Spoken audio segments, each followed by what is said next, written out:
Man, isn't Batman so cool? Always calm, collected, prepared for anything. Except for this time. And this time. Oh, and that one time. Oh, and this one time. Okay, for a guy who's managed to survive over a decade fighting guys like this, he seems to get trapped pretty often. But hey, people love John Wick for similar reasons, right? The ultimate badass, he'd never be caught slacking.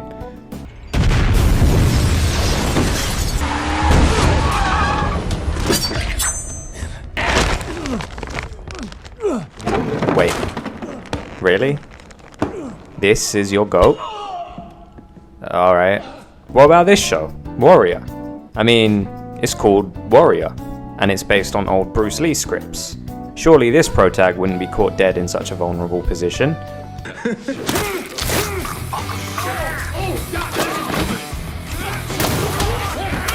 Shut that shit off, I got something to say. I love a good power fantasy as much as the next guy, right? Fight scenes, action sequences, car chases, vigilantism, one-man army, love it, no problem. But I've found that writers get very, very lazy when they handle characters and stories like this, because they just kind of expect the audience to believe these guys have somehow managed to get this far, even though on multiple occasions they are literally one bullet away from ending the whole plot right here. And despite what my accent may tell you, I'm not stupid. I know what plot armor is, and to some extent, it does have to be present for these kinds of stories to take place. Nobody wants to see a realistic vigilante story where the hero just dies in like a week. But what we see on screen will always trump what we're told happened off screen. And if you expect me to believe the Baba Yaga, the #1 assassin in the world, John motherfucking Wick, is so scary that he's got dangerous gangsters, mob bosses, just quaking in their boots, just shivering their timbers at the mere mention of his name, then you better make him fucking scary. There are ways to put these characters into precarious situations, smart ways that feel earned, rather than just getting hit by a car. You're asking me to believe not once, during all of his missions, all of his career, nobody thought to try this? Because clearly it would have worked. Look, blow, problem solved, no more boogeyman. And Batman's the worst for it. I love the Arkham games, but if I had $1 million for every time Bruce dropped the fucking ball, or just did something plain damn stupid, I'd have almost as much money as he does. Look at this. There is nothing stopping these guys from opening fire on him other than the aura from his massive bat testicles, I guess. Exact same here, when he's threatening Penguin. The fuck are you guys waiting for, a QTE? Do you know how much street cred you'll get for pulling that trigger? You can move out of Gotham, find a nice place in Metropolis, you'll be safe. Until Superman figures out what you did, but that's neither here or there. And what about this? Really, Batman? That was your grand plan? Just walk right into Ivy's lair and blow up her shit? He's lucky she just decided to slap his hand away, because I don't know what was stopping her from just Venus flytrapping him. From Asylum all the way to Arkham Knight, when he let Scarecrow quite literally just walk the fuck out.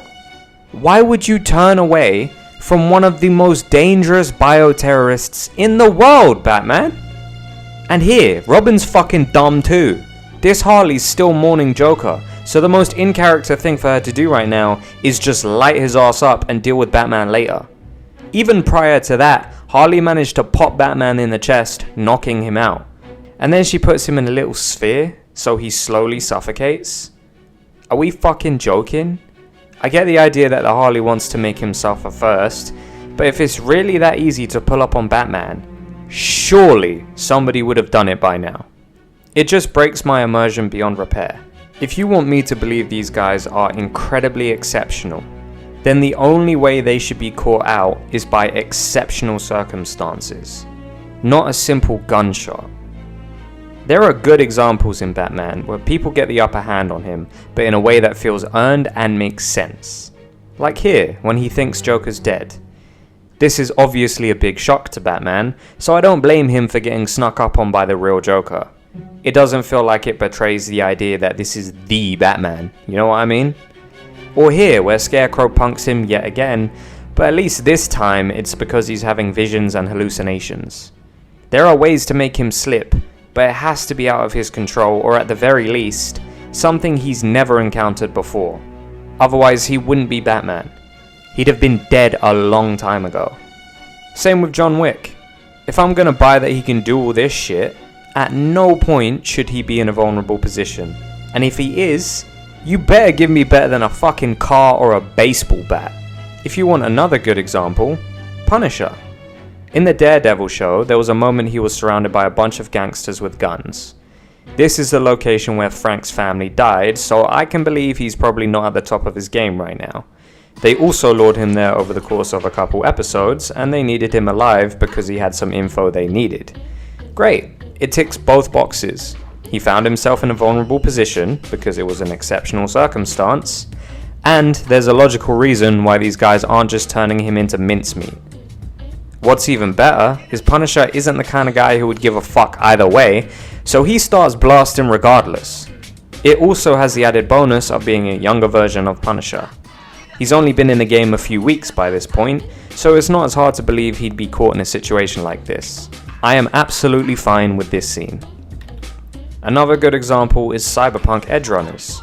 Throughout the course of the show, David has become increasingly OP to the point where there's basically nobody who can stand up to him. He is special, to put it in his own words. Until he runs into the specialist, Adam Smasher, the definition of an exceptional circumstance. The logical outcome of this fight is that David gets packed up like a fucking suitcase, so guess what happens? Adam Smasher's been built up to be the big bad of Night City throughout the entire show. Even if you don't know anything about cyberpunk lore, you know this guy isn't packing your grandmother's implants. So when David, whose Sandevistan implant has carried him this far, steps to Adam, it doesn't tarnish any of his previous feats or reputation when he gets stomped out. It just shows us how much higher in the food chain Smasher is. So, take notes. If you're gonna create some kind of unkillable godlike one-man army character, then you better be prepared to have some excellent reasoning as to why they get their ass kicked. Gods should only slip on god-tier banana peels. And when they inevitably do get caught slacking, give me a sensible reason why they get to keep breathing. Till next time, write smart, and I'll see you soon, brother.